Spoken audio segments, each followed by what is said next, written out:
सकती, जब यानी कि वक्त आएगा, ज़रूरी नहीं कि वो पेशेंट गोई पूरी, यानी लोग हज़ारों पेशेंट गोइयाँ करते हैं भाई कल ये हो जाएगा परसों वो हो जाएगा, लेकिन ज़रूरी नहीं है, ये तो एक किस्म का तुक्का है, ठीक है।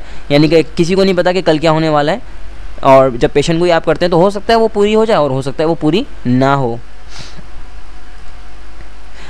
अच्छा जी, अब हम देखेंगे डिसीजन यानी फ़ैसलों की भी कुछ इकसाम होती हैं। सबसे पहले यानी कि प्रायर डिसीजन, वो फ़ैसले जो कि आप बहुत पहले ले चुके हैं, और इंस्टेंट डिसीजन यानी कि वो फ़ैसले जो कि आप बात करते हुए किसी से बात कर रहे हैं और यानी कि उसी वक्त आप कोई फ़ैसला कर लें, तो वो जो है वो इंस्टेंट डिसीजन कहलाता है। अच्छा जी, will and be going to both can be use for decisions. फैसलों के लिए यानी जब आप कभी फैसला बताते हैं, अपना कोई प्लान बताना चाहते हैं आप, तो उसके लिए विल और बी गोइंग टू दोनों का दोनों इस्तेमाल किए जा सकते हैं। अच्छा जी, अगर आपने कोई चीज़ पहले से तय कर ली है और उसके बारे में बात करने से पहले, यानी किसी से आप बात करने से पहले ही कोई चीज़ बहुत पहले ही आप तय कर चुके हैं और उसके बारे में अगर आप किसी को बताएंगे तो वो प्रायर डिसीजन कहलाएगा। यानी कि वो फैसले जो आप बहुत पहले ले चुके हैं उनके बारे में अगर आप बात करेंगे तो वो क्या कहलाएंगे, प्रायर डिसीजन कहलाएंगे। और वो फैसले जो आप किसी से बातचीत करने के दौरान ही ले लें, यानी आप किसी से बातचीत कर रहे हैं और उसी वक्त आप कोई फैसला कर लें, तो वो फैसले क्या कहलाते हैं, इंस्टेंट डिसीजन कहलाते हैं।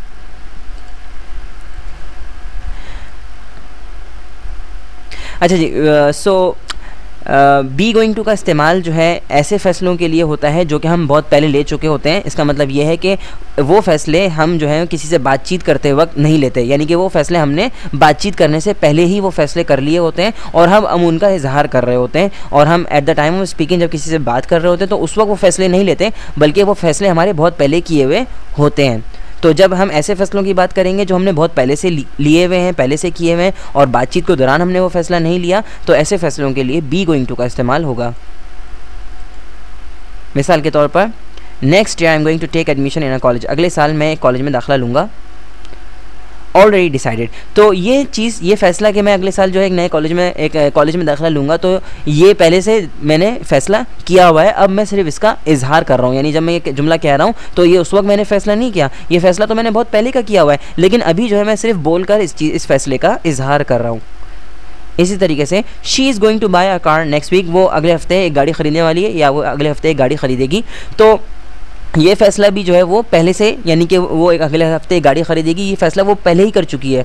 यानी कि उसने ये फ़ैसला at the time of speaking, जब वो किसी से बातचीत कर रही है उस वक्त उसने फ़ैसला नहीं किया अच्छा मैं भी अगले महीने अगले हफ्ते एक गाड़ी खरीदूंगी, नहीं, ये फ़ैसला, ये जुमला जब उसने कहा कि she is going to buy a car next week, ये चीज़ जो है वो उसने पहले से ही सोच रखी थी कि वो अगले हफ्ते गाड़ी खरीदेगी, लेकिन ये जुमला सिर्फ और सिर्फ उस फैसले के इजहार के तौर पर इस्तेमाल किया जा रहा है। तो आप देख सकते हैं कि दोनों के दोनों जो फैसले हैं ये बोलते, यानी कि at the time of speaking नहीं लिए गए, बल्कि ये बहुत पहले के डिसीजन हैं, पहले लिए गए थे, और ऐसे डिसीजंस के लिए हम सिर्फ इस्तेमाल करते हैं गोइंग टू। अच्छा जी, वो फैसले जो यानी कि बर वक्त लिए जाते हैं, यानी कि at the time of speaking, जब आप किसी से बातचीत कर रहे हैं और उसी दरमियान में आप कोई फैसला ले लें किसी चीज़ के बारे में, तो उसके लिए आप इस्तेमाल करेंगे सिर्फ और सिर्फ विल, और यहाँ पर आप बी गोइंग टू का इस्तेमाल नहीं करेंगे। जो फैसले आप at the time of speaking लेते हैं, किसी से बातचीत के दरमियान में लेते हैं, उनके लिए आप सिर्फ और सिर्फ विल का इस्तेमाल करेंगे, बी गोइंग टू का इस्तेमाल गलत होगा।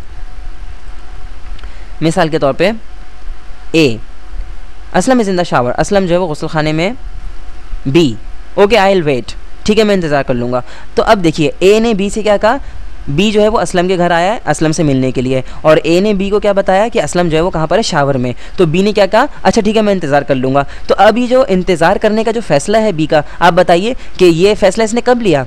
ज़ाहिर सी बात है, जब इसको ये बताया गया कि असलम शावर में है तो इसने ये फ़ैसला किया कि अच्छा ठीक है मैं इंतज़ार कर लूँगा। तो इसका जो इंतज़ार करने का फ़ैसला है ये उसी वक्त, यानी at the time of speaking, जब ये ए से बात कर रहा है उसी वक्त उसने ये फ़ैसला किया कि वो इंतज़ार करेगा। तो इंस्टेंट डिसीजन कहलाया, ये चीज़ जो है वो इंस्टेंट डिसीजन कहलाई, क्योंकि बी ने ये फ़ैसला, जब बी अपने घर से निकला था असलम से मिलने के लिए, उस वक्त उसने फ़ैसला नहीं किया था कि मैं उसका इंतज़ार करूँगा। जब बी जो है असलम के घर पहुँचा और उसने जो ए ने उसको बताया बी को कि असलम जो इस वक्त शावर में है, तो बी ने फ़ैसला किया ठीक है मैं उसका इंतज़ार करूँगा। तो ये जो फ़ैसला है इंतज़ार करने का, ये इंस्टेंट डिसीजन है, यानी कि बर वक्त उसने फ़ैसला किया। तो ऐसे फ़ैसले के लिए हमने यहाँ पर, आप देख सकते हैं कि गोइंग टू का इस्तेमाल नहीं किया, बल्कि हमने यहाँ पे विल का इस्तेमाल किया है।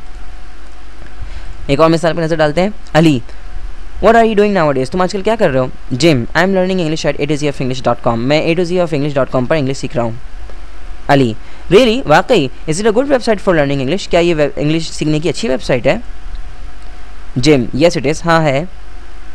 Ali, I also visit the website, instant decision. तो देखें अली जो है वो जिम से मिला और उसने अली ने जिम से क्या पूछा कि तुम आजकल क्या कर रहे हो। जिम ने उसे बताया कि भाई वो A to Z of English.com पे अंग्रेजी सीख रहा है। अली उससे कहता है अच्छा तो क्या ये वेबसाइट अच्छी है, तो जिम उसे कहता है हाँ अच्छी है। तो अली उसी वक्त क्या फैसला करता है, ठीक है मैं भी वेबसाइट विजिट करूँगा। तो अली का जो ये फैसला है वेबसाइट विजिट करने का, ये फैसला उसने जिम से मिलने से पहले नहीं किया था, लेकिन जब वो जिम से मिला और जिम ने उसे इसके वेबसाइट के बारे में बताया तो अली ने फैसला किया कि वो भी इस वेबसाइट को विजिट करेगा। तो अली का जो ये फैसला है वेबसाइट विजिट करने का, ये प्रायर डिसीजन नहीं है, ये इंस्टेंट डिसीजन है, बर वक्त फैसला है जो उसने at the time of speaking gym से बातचीत के दौरान ही ये फैसला लिया है। तो जहन में रखें कि वो फैसले जो हम at the time of speaking किसी से बातचीत करते वक्त लेते हैं उनके लिए हम विल का इस्तेमाल करते हैं, और वो फैसले जो हम किसी से बातचीत करने से पहले ले चुके हैं और जब उनका सिर्फ इजहार करना चाहते हैं तो उनके लिए हम बी गोइंग टू का इस्तेमाल करते हैं।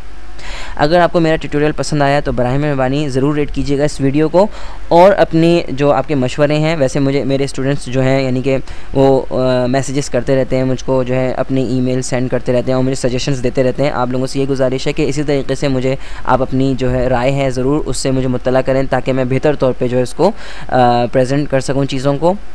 और सिर्फ लेक्चर सुनना ही मकसद नहीं होता, प्रैक्टिस करना बहुत ज़्यादा ज़रूरी है। तो एक्सरसाइज सॉल्व करने के लिए मेरा मेहरबानी विजिट कीजिए मेरी वेबसाइट www.atozofenglish.com। और मैं हूँ फैसल समीउल्लाह। इंशाल्लाह मैं आपसे मिलूँगा अगले लेसन में बहुत जल्द। तब तक के लिए अल्लाह हाफ़िज़ और अपना ख्याल रखिएगा।